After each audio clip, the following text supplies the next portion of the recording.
Hi, it's Maria Hilliard, Women's Wellness Coach and founder of Women into Wellness. Welcome to my channel. This is the place where I upload weekly tips around movement, nutrition, mindfulness, self-development and lifestyle. So to make sure that you don't miss out on any of those videos, subscribe and hit the bell for notifications. In this video today, I am going to be going through some of the 5 top wellness strategies that you can put into your life to help maximize your potential for wellness. So let's get stuck in. So in order to maximize your potential for wellness, the first thing that you need to do is actually recognize the need to prioritize your self-nurturing or self-care plan. Now, this sounds like a given, right? But in real life, actually, we're often so busy taking care of everybody else or everything else, whether this may be our work, our friends, our family, or our household, that we don't actually schedule in time, non-negotiable time, that is me time, that is meant for you to do the things that really fill your cup, that uplift you, or that give you that sense of peacefulness. So number one, it's recognizing that you really need to make time for yourself and then scheduling it into your diary, just like you would schedule or give importance to any other event occurring in your life. So if you've got a dentist appointment, it goes in the app or it goes in the diary, doesn't it? Or it goes on your calendar on the wall. So for you, and how this is going to work for you is going to be a very individual thing. It's different for everybody. And you have to work out how much time you really need and what those self-nurturing activities or different things in your life are going to look like, and therefore how much time you need to schedule for them. So for example, it could be that if you're a busy mum, that your non-negotiable me time is that you just need 15 minutes a day to go into a room where you can close the door and that everybody knows they're not allowed to disturb you during that time, so you can chill out and do whatever you need to do, whether it's read a book or, do some yoga or meditate, or in fact just veg out and close your eyes and have a power nap. So you need to think about what works for you. Or is it maybe once a week you want to go out to an exercise class, or you want to start a new hobby and you want to get out of the house, or once a month you want to create a social gathering. So start to think about what are the things that are going to help you, and then you need to schedule them into your diary, whether it's a daily, weekly, monthly, quarterly or yearly event, and then let everyone else in your circle of life know that this is non-negotiable me time for you. Number 2, you need to get your nutrition on point. Now, we all know this. This is not news to anybody. We've been told for years that nutrition is so important. But I have to include it here because it is one of the most fundamental things that you can do to help start shifting your wellness to maximizing it in the best place. And that is because nutrition, of course, feeds your body and all your physiological functions from the inside out. And that varies from just giving you your daily energy requirements to making sure that you're hydrated so that you can perform cognitively and physically to your best ability, but also all of those things like hormone support. So as women, we know that we are often, I won't use the word victim because hormones are an amazing thing, but we are often under the power of our hormones and those monthly cycles. And having a lovely, well-balanced, nutrient-dense diet actually supports all of that hormone production in the body. And then of course you've got to think about when we're going through times of the year where illnesses are rife, or if you're susceptible to certain illnesses, when you have got all of the nutrient reserves on board, you are better able to fend off or prevent or fight off any of the viruses, illnesses, sicknesses that may be going around, let alone if you have any long-term conditions that you need to consider as well. And of course, if your body undergoes any sort of injury or ailment, whether that's down to skin, bone or tissue and joints, or you've had some sort of surgery you're recovering from, then having adequate amounts of protein and antioxidants in the body that are going to help you start repairing and rebuilding strong, healthy tissue is going to be vital. So this is why nutrition is so important. So one of the best things you can do for yourself is start to think about how you can really get in nutrient-dense food for every meal that you're eating through the day. And if you're snacking through the day, choose the option that has the highest nutrient value. And an easy way to do this is to start thinking about, when you've got that choice of what you're going to pick to eat, is how will this nourish me? So for example, if you've got the option of having a bowl of mixed berries, asking the question, how will this nourish me? Well, you know you're going to get so many different vitamins. You're going to get mineral content, you're going to get the water, because its fruit is largely water-based as well. You're going to get the fibre, which helps your digestive tract, and you're also going to get from that some sugars for energy, some healthy sugars, because healthy sugars are good for you, and you're going to be taking on board a lot from that one item. Whereas if you're comparing that to another snack that you may have on the go, for example, like a highly fabricated cereal bar that is maybe got syrup in it, some hydrogenated fats to bind together the muesli, and then maybe it's coated in some sort of chocolate. This may seem like a healthy option, but when you think about the nutrient content it's giving you, yes, it will give you energy and you will get some grain benefit, but you're also going to be taking on loads of manufactured, highly processed sugars. You're going to be taking on chocolate, and especially if it's white chocolate or milk chocolate, there is not as much goodness for you. Dark chocolate over 80% I am an advocate for, but you can see where I'm going with this. So you may perceive that that is a healthier option. However, going for the whole food, which is the bowl of natural berries, and if you need that hit of chocolate, you know, 1 or 2 squares of 80% dark chocolate is going to be much more nutrient dense and beneficial for you. So start to think about your nutrition and how you can make small changes to each meal or each snack or each drink that you're having on a daily basis.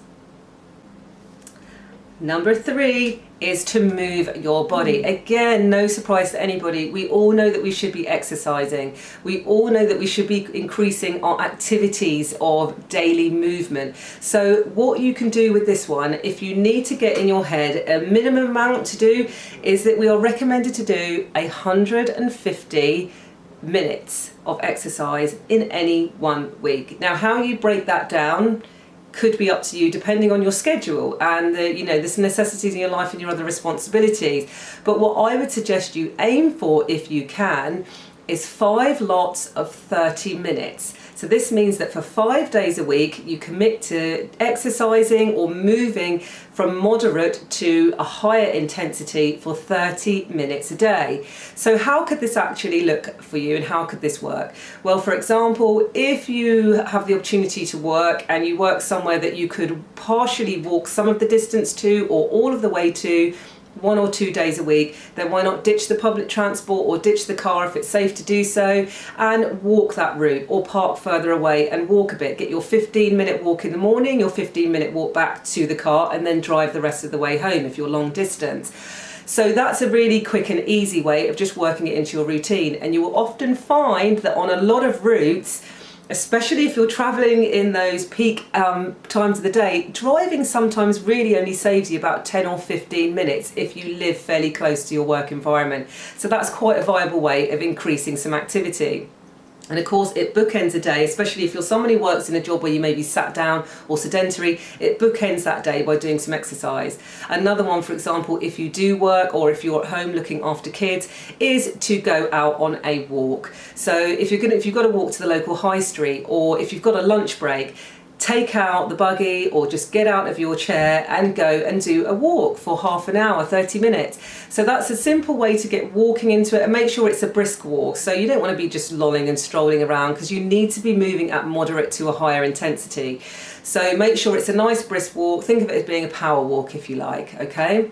Another way would be to commit to doing your 30 minutes of organised, focused exercise a day. So this could be doing some strength training at home with something like some dumbbells or resistance bands. It could be doing something like some HIIT exercise at home, which is high intensity interval training, or you could go to an exercise class. And of course, if you go to an exercise class, you will be getting most likely upwards of 30 minutes. Most exercise classes are sort of 1 hour, some of them are 40 minutes these days. So you will be increasing your quota if you go and do that. So just try and think of ways in working it in. And if you find that you weren't able to schedule it that day, and you're, for example, in the kitchen and you're cooking or you're doing something else at home, you can always just put some music on and dance. If you've got kids, dance with your kids. That would be great fun. Just get moving any way that you can and start to just increase your daily movement. It's so important for you. So number 4, and this is going to be to calm your mind. Now the benefits of calming your mind, I'm sure we can all imagine, is just that state of innate peacefulness, but it can also help you manage stress in times of everyday stress or in periodic stressful or once in a lifetime experiences during life. So there are lots of different ways that you can try and manage your stress, but I'm going to give you one way that's quite simple. This way is called active meditation.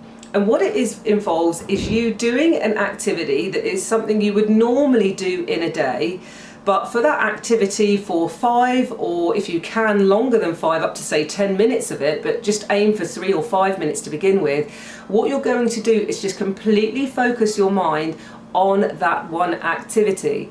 Now that can be doing the movement, it can be the sensory perception you get from doing it. So let me give you an example. If you are having a shower, it's something that most of us would do daily. So during your shower, the minute you step into that shower and you shut the door, I want you to focus first on the sound of the water, for example.